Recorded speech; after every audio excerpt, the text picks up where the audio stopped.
The U.S. Navy's littoral combat ships, or LCS, have found themselves at the center of a persistent and multifaceted controversy that has spanned their development, deployment, and operational effectiveness. These versatile vessels, initially intended to revolutionize naval warfare, have faced criticism, skepticism, and strategic reassessments, reshaping their future within the Navy's fleet.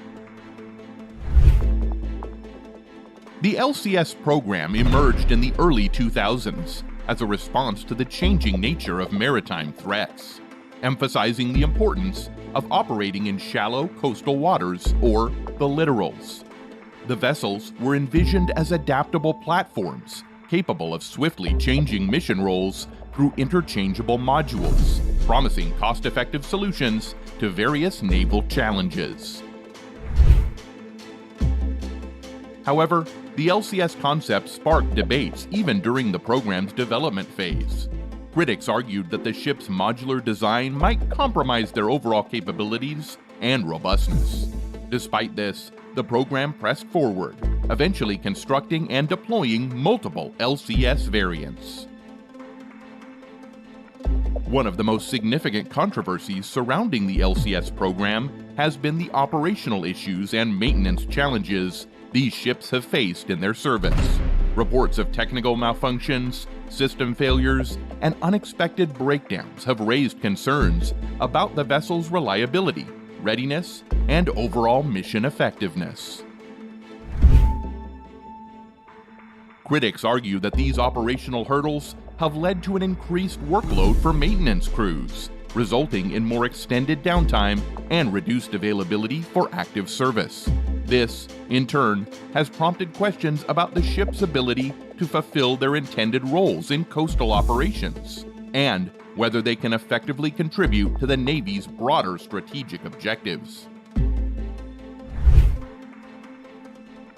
During the mid-2000s, the Navy had granted a split construction contract for the LCS ships to America's two major defense manufacturers. However, as promising as these vessels were at first, it wasn't long before a slew of problems emerged, sparking doubts on whether the platform would even be a worthy investment.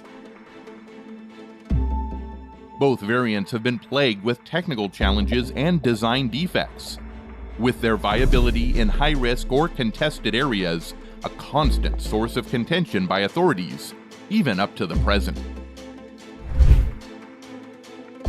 In its fiscal 2023 report, the U.S. Director, Operational Test and Evaluation, stated that the survivability of the LCS was challenged in a contested environment against selected kinetic threat types, while viability for operations in cyber-contested environments was currently unknown. Naval Technology noted in an article posted earlier this year, further citing the unsuitability of the LCSs due to propulsion failures and not mentioning the controversy regarding their past cost growth. Accordingly, the Navy is said to have estimated that operating and supporting the anticipated 35 LCS warships will cost more than $60 billion, of which the Independence-class ships cost around $360 million each. Despite providing an excellent platform for testing new technologies, the inadequacies of the LCSs have been the primary driver for the service to launch the FFG-X program, known now as the Constellation class, which was announced in the mid-2010s. The Independence-class LCS, built by General Dynamics and Austal USA, features an aluminum trimaran hull with a slim, stabilized monohull design intended to achieve a high speed beyond 40 knots. It was initially a contender for the Navy's future fleet of surface ships, which, in the early 2000s, was looking for light, fast, shallow draft vessels that could take on littoral or coastal waters missions.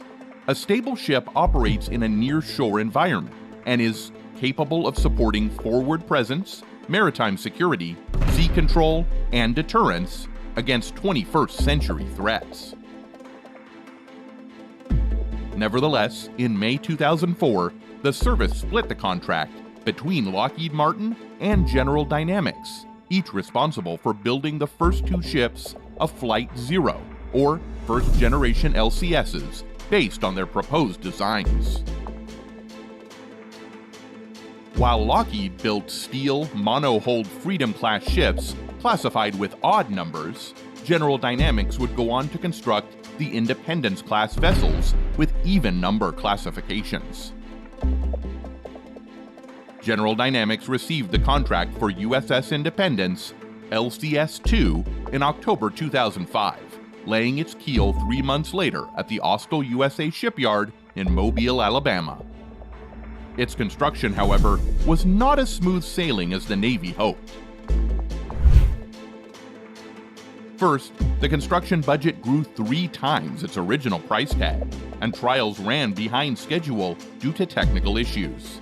Secondly, the Navy's Board of Inspection and Survey, or INSURV, conducted the first inspection, which found hundreds of deficiencies. After much time consumed in rectifying the ship's flaws, Independence was finally handed over in mid-December 2009 and entered service shortly after. Construction on the USS Coronado, LCS-4, resumed 2 years later when General Dynamics was granted the contract. Lockheed also received a building contract and continued to produce its LCS variant. Initially, the program was speculated to fund up to 60 LCSs, 30 each from the manufacturers. However, its final number has become unclear, with the challenges it is facing even up to the present. Even so, General Dynamics and Austal USA have successfully produced 14 Independence-class LCSs, with 12 presently in service and 2 already decommissioned after 11 and 8 years of deployment. Meanwhile, 5 ships are under construction. The littoral combat ship was conceived during Donald Rumsfeld's second tenure as Defense Secretary, when he vowed to transform the military by embracing new and untested technology.